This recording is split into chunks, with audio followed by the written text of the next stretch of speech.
একটি লোহার তৈরি পেরেকের গায়ে তামার তার জড়িয়ে সেটিকে যদি একটি ব্যাটারির সাথে যুক্ত করা হয়, তাহলে এই লোহার পেরেকটি সাময়িকভাবে তড়িৎ প্রবাহের ফলে চুম্বকে পরিণত হয়।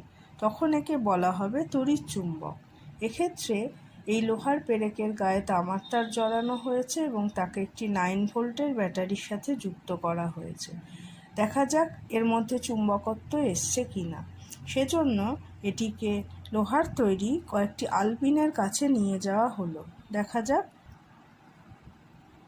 দেখা যাচ্ছে লোহার পেরেকটি আলপিনটাকে আকর্ষণ করছে, অর্থাৎ এখন লোহা নেই, এখন তড়িৎ চুম্বকে পরিণত হয়েছে। এই চুম্বকত্ব ততক্ষণই স্থায়ী হবে যতক্ষণ একে ব্যাটারির সাথে যুক্ত করে রাখা হবে, অর্থাৎ তড়িৎ চুম্বকের চুম্বকত্ব অস্থায়ী। এর চুম্বকের ক্ষেত্র কতটা তা দেখার জন্য আরেকটি আলপিনের কাছে একে নিয়ে যাওয়া হলো। দেখা গেল একেও সে আকর্ষণ করছে, অর্থাৎ এটি যথেষ্ট শক্তিশালী একটি তড়িৎ চুম্বক সৃষ্টি হয়েছে।